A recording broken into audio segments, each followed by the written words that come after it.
Hello and welcome. I'm Ramesh Ramachandran and you're watching a special broadcast here on DD India. Now, as you may be aware, novel coronavirus has claimed hundreds of lives already in China. And even more worryingly, it's quickly spreading to some countries around the world. And India is not immune to it either. Now, the World Health Organization is calling it a global health emergency. Over the next 30 minutes, we'll take a deep dive into the novel coronavirus crisis. But first, I want to bring you, the viewer, up to date with the latest news about the novel coronavirus. Let's begin in India, where the Cabinet Secretary held a high-level review meeting on the preparedness for novel coronavirus with the Secretaries of Health and Family Welfare, External Affairs, Home Affairs, Civil Aviation, Department of Health Research and officials from the Indo-Tibetan Border Police, Armed Forces Medical Services and National Disaster Management Authority in New Delhi on Sunday. The Cabinet Secretary has held 6 review meetings so far. A new travel advisory has been issued urging everyone to refrain from traveling to China. Travelers on return could be quarantined.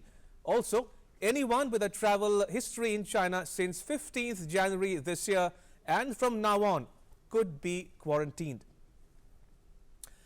Cabinet Secretary held a high-level review meeting on the preparedness for novel coronavirus. This was the 6th review meeting which the Cabinet Secretary has taken. A new travel advisory has been issued urging everyone to refrain from travel to China. Travelers on return could be quarantined. Also, anyone with travel history of China since 15th January 2020 and from now on could be quarantined. Now, 130 samples have been tested, of which 128 have been found to be negative. The 2 positive cases found in Kerala are being monitored and they are reported to be clinically stable. The second batch of 330 passengers, including 7 Maldivian nationals from Wuhan, arrived in India. Meanwhile, all the passengers who arrived from Wuhan are being quarantined for 14 days at 2 quarantine centers. The centers have been set up at Manesar on the outskirts of India's capital, New Delhi, and they are managed by Armed Forces Medical Services and the Indo-Tibetan Border Police's Chawla camp. Out of 324 people, 103 have been taken to the ITBP camp for medical observation. As of today, 58,658 passengers from 445 flights have been screened. Total of 142 symptomatic travelers have been picked up by the IDSP and have been referred to the isolation facilities.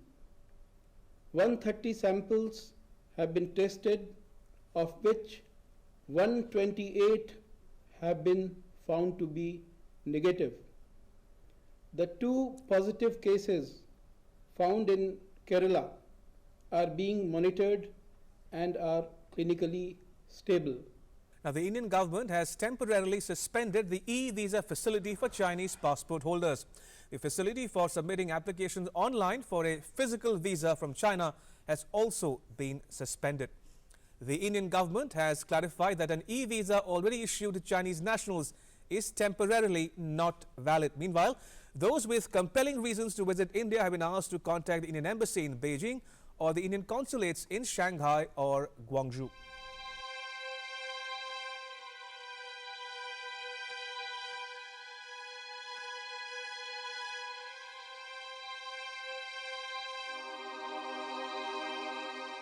Now I want to turn our attention to China.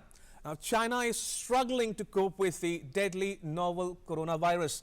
A total of 17,205 cases have been confirmed on the Chinese mainland.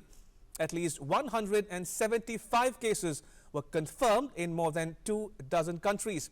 The virus has left 361 people dead in China and 1 in the Philippines. 475 patients have recovered in China, Authorities in Hubei province have reported 56 new fatalities. Meanwhile, struggling to contain the virus, authorities virtually shut down the eastern city of Wanzhou on Sunday, some 800 kilometers from Wuhan, closing roads and confining people to their homes. Now, China is set to open a new hospital in Wuhan, the city at the epicenter of the coronavirus outbreak, as the number of people infected continues to grow. Wuhan's 1,000-bed Hushenshan hospital, built in just 8 days, is one of 2 dedicated facilities being constructed to help tackle the outbreak. According to reports, 1,400 Chinese army medical staff, some with experience of infectious diseases, were arriving in Wuhan and being transferred to the new site. A second hospital at Lishanshan is due to be finished by Wednesday. Meanwhile, the health ministers of G7 countries will discuss a joint response to the coronavirus epidemic in Berlin on Monday. The group of 7 comprises Canada, France, Germany, Italy, Japan, the United Kingdom and the United States. Now, since emerging out of Wuhan late last year, the coronavirus has infected nearly 14,500 people across China. The number of countries reporting infections rose to 24 after the UK, Russia and Sweden confirmed their first cases this weekend. The United States, Australia, New Zealand and Israel have banned foreign nationals from visiting if they have been to China lately, and they have also warned their own citizens against traveling there. Mongolia, Russia and Nepal have closed their land borders as well. Officials in the U.S. state of California have confirmed 11 cases of the new fast-spreading coronavirus in the United States, with 1 in Santa Clara County and 2 more in San Benito County. In Santa Clara County, a woman and the family she is staying with are being quarantined, and she is now in isolation at their home. However, she was not sick enough to require hospitalization. The other 2 cases involve a married couple in San Benito County. Neither patient is hospitalized. However, U.S. health officials have said that risks to the United States remain low. All right, joining me in the studio is a very special guest, Dr. V.K. Paul, Member Health in the Niti Aayog, a Government of India policy think tank based in New Delhi. And joining me on the phone line from Beijing is DD India's very own Anshuman Mishra, the man on the ground as we speak, to bring you minute-to-minute update on the coronavirus outbreak. If I can come to you, Anshuman, first, give us an update on the situation in China as we obtain it now. And what are you learning about the Indians who may still be in China and wanting to come to India? Ramesh, the situation in China is a little complex at present. Right. If I talk about the epicenter, the Wuhan and the surrounding cities, especially in the Hubei province, they all are hotbed of this virus spread. They are badly affected by the spread of the virus. Most of the infection cases, more than 90%, they are from the Hubei province and especially from Wuhan. So situation is a little alarming for the Chinese authorities as well as the scientist community across the world. So all the scientists are trying to find a vaccine as soon as possible, as China is facing against time to contain the spread of this virus, especially in Wuhan. As you said that the eastern China's province also has put severe restrictions on the movement of the people. So it shows that the virus has spread its wings across whole of the China in a very severe fashion. China has put its best foot forward in a war-like situation. They are acting. They are working day and night. They have put up 2 more new hospitals in Wuhan, which will add to the existing infrastructure around 2,600 additional beds. They have called their army medics team, which will handle these 2 hospitals. Meanwhile, China's focus is on to avoid more clusters in the country. In addition to Wuhan, there is another city, Hong Kong, which is going to be a second cluster, which is having more than 1,000 infection cases. So the priority of China is now to contain these centers, not to allow more centers to develop. If I talk about the national capital, Beijing, around 200 confirmed cases are here. Those number of deaths are only 1 till now reported from Beijing. But they have restarted the 2003 SARS hospital, which was instrumental in putting the epidemic to control. Right. So all these things Chinese government is already doing in addition to the donations and the help flowing in from other countries and other provinces. Ramesh. And Anshuman, talking about Indian nationals living in China, we've already seen 2 flights evacuate Indian nationals back to India. Do you have any further update on Indian nationals? Would evacuations continue, or have you seen all Indian nationals wanting to leave China already back home in India? Ramesh, if whatever report I have, there are around 10 to 12 Indians which are still in Wuhan, but I think most of them they stayed here due to their own personal reasons. I think few are there who wanted to come back, but they were stopped by the Chinese authorities, in fact, because they had some temperature a little higher than the prescribed norm. So Indian embassy is already in touch with them, and they are trying to get the approval of Chinese authorities to get them out of Wuhan. I don't think that there would be any other air evacuation possibility as such, but Indian embassy says that it has all the options open. Still, all the options are open. It all depends on the approval from the Chinese government. And Chinese government is very tightly scheduled all the arrivals at Wuhan International Airport, because all the supplies from foreign countries also are coming, and there are many air evacuation requests from so many countries coming. So they are also finding it little tight to schedule all these evacuation schedules for all the foreign flights. So we are yet to see. We are yet to see what kind of arrangement can be made for those Indians. Indeed. Anshuman, thank you for that update. But do stay on if you will. I want to bring in my guest in the studio, Dr. V.K. Paul, to talk to you more about the latest update from the Indian government's perspective. Dr. Paul, thank you once again for joining us on this special broadcast. Do you have the latest update for our viewers who might want to know more from the government as to the number of passengers who have been ferried from China, their situation and their condition as we speak? Well, specifically to the question that you have asked about the 2 flights that came from China with Indian nationals, these individuals have been screened first and foremost, and they have been lodged in quarantine camps. And these are 2 camps run by the Indo-Tibetan Border Police and the Armed Forces medical system. All the inhabitants there are safe and healthy, and that part is doing pretty much well as expected, and it should be, and very reassuring. At the same time, I think today the important point that has been made is a very clear-cut advisory that Indian citizens should not really travel. visit China, refrain from visiting China. Indeed. That means we have gone one notch higher now in our very major and full throttle effort to contain and prevent Indian citizens and Indian land to be affected by this disease. And we do not know how far this disease will progress. We are still in the early phase of it. But truly, situation is very much under control. It's being appreciated by the WHO and the global health community as well as political community, the way India is handling. And I think the update from China again is telling us 2 things. One, efforts are being made there to contain it, and also there is an ongoing concern continues that other parts of the country, other parts of the world, and that country itself continues to be on risk, and not surprising therefore that we all view it as a global health emergency. But as far as India is concerned, things are under control, and we can talk specific issues around it. Now, Dr. Paul, this outbreak was first reported about more than a month ago. Now, with the benefit of hindsight, do we know for a fact the source of the NCOV, how it spread, and why is the NCOV so lethal? Well, I think to the first part, we would take a while before we put the final word as to how it happened.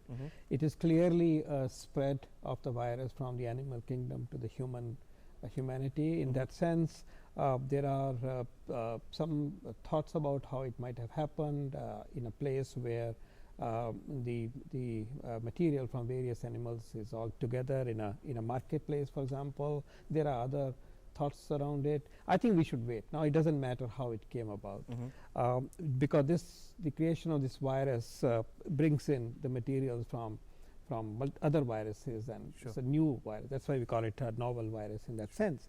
But the point remains that whatever we have learned in the past from the epidemics related to, for example, SARS epidemic, which is very severe, and other related coronavirus related epidemics. So we are following the general principles, and the most important principle is truly to contain as much as we can. And I think the world is struggling to do so, and India is truly succeeding. And a very important part and a strength of India is that we have a very strong laboratory system of our nation. The Indian Council of Medical Research, NIV laboratory in particular, we are very, very deeply strong in that area. Detection of viruses and related materials and so on is very strong. So we sit on that very strong science and technology backdrop, and also the fact that we are telling the world, telling our own people, a very measured and very systematic evidence-based approach to handling this is to our credit.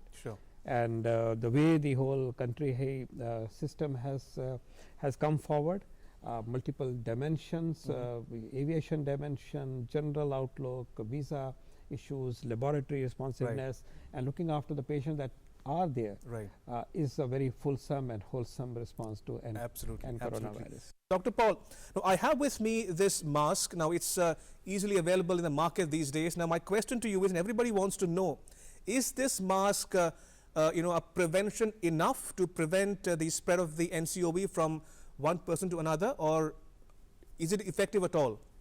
Well, I think we will come out with this advisory on wearing universal masks at some point in time. I would say for us to go out and start wearing masks as of today is unnecessary. We are giving let's not really create a situation where we start running for these things. The time, if it comes, we will face it up. But for sure, yes, mask goes to prevent viral illnesses to a significant extent. It's not a holistic prevention. We are still learning how the coronavirus would really spread. We have some idea that it does spread through droplet infection, and therefore it is respiratory, but whether it does through fomites and others, only time will tell. So I would say these precautions should be at the present moment. So you say wearing the mask is right not now necessary. Not advisable. Right now for us in our country, wearing this mask in general not advisable.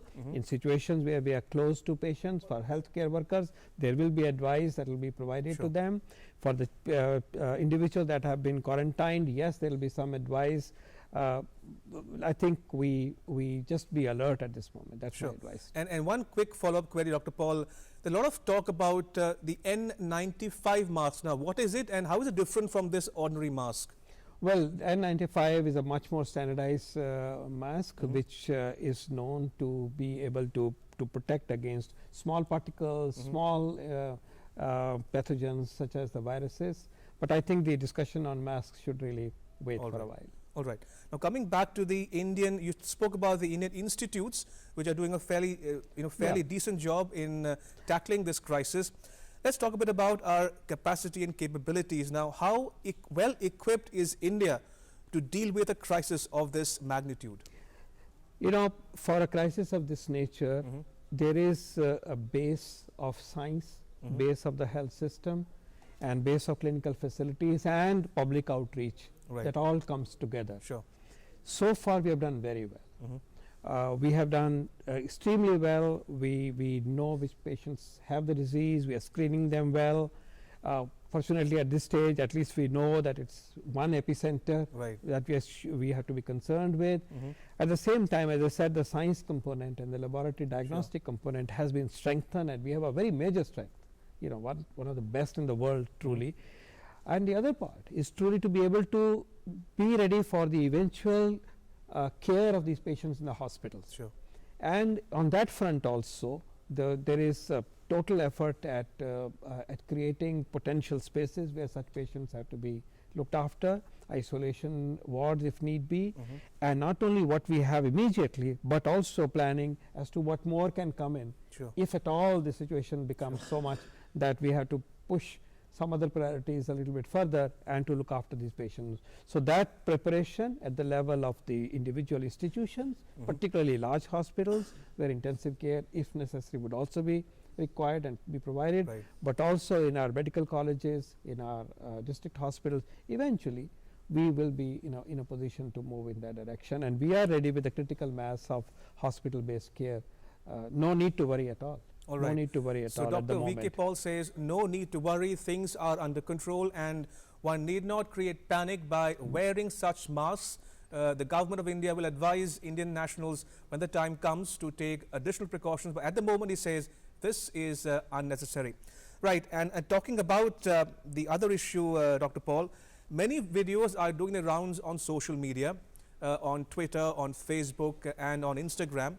Now, there's one particular video which is very striking, and that shows a man, a Chinese man probably, who is standing and suddenly collapses on the floor like a log. Now that's, it's reminiscent of Hollywood movies and apocalyptic scenes and images come to one's mind. Is the NCOV so lethal because we don't have a vaccine yet, and at what stage is the research as we speak? For this virus to kill in one go, no. Okay. It will evolve. It will evolve respiratory disease, and one does for surely know at the moment that the mortality rates and the severity is relatively less compared to SARS. So to have those dramatic videos to say this is, well, that person might have been sick if it was the same Right. disease, and then suddenly the end came. But the disease striking like this and having a lethal blow of that nature, no, that should not be believed. That's not science.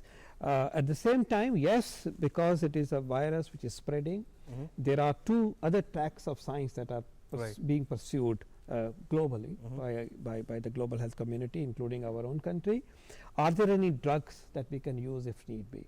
Right. Typically for viral illnesses, the drug armamentarium is relatively limited, unlike bacterial diseases where we have a plethora of antibiotics. But there are possibilities that there will be, if need be, antiviral drugs will be thought about, or repurposed drugs may be made available. It's being explored. It's too early right now to make any recommendation or to go public on that. Number one. Number two is, of course, the issue whether soon enough one could conceive having a vaccine. We are learning increasingly from experience in with Ebola and the Mediterranean, variants of diseases, viral diseases, that yes, there is a need at some point in time to go for rapid creation of vaccines, to test them and to Right. make them available. I think we are living in a world where such outbreaks are imminent in a way, the way the world has shrunk and the way humanity lives, and the full might of science is available to control it, and this is a disease which will be controlled. Indeed. It's a matter of time. Indeed. And one last question, Dr. Paul, before we wrap up this bulletin here. What's the economic cost of such a health crisis? I mean, we're talking about NCOV today. It could be anything tomorrow or the day after. Number one. And number two, what are the lessons India has learned from the Chinese outbreak? So the first lesson is, yes, we as a humanity should be ready that given the context in which we live today, outbreaks would happen. They have happened in the past. It used to be, plague, for example, which would wipe off cities. Now we're dealing with different kinds of illnesses, and given the travel and other imperatives and high density of population, the risks are unique for the day. So as a humanity, as a global community, we should be ready to handle these crises and to do it in a systematic way, and therefore redoubling effort in disease control, disease prevention, research that is required to undertake combating such diseases, preventing such, must be a common endeavor, and we should not lag behind in that in our own way. The second lesson for us, as you say, for the nation, is truly that learning from the past, learning from combating conditions of this nature that have happened in the past, whether it is in the context of dengue or that good old plague epidemic that happened at the time. We are in a much better position today. Our labs are better, our outreach is better, our responses are better, and we are even more driven as a joint effort, as a convergent effort, and more so as a science-driven effort, where labs and our scientific community rising to the occasion to give solution to onslaught of this nature. All right, and on having that, NDRF, yes. for example, right, disaster responses, manpower is available, and the way our armed forces come to our rescue. Absolutely. So we have that resilience, and the past lessons are feeding into how we are responding today so effectively so far. Indeed.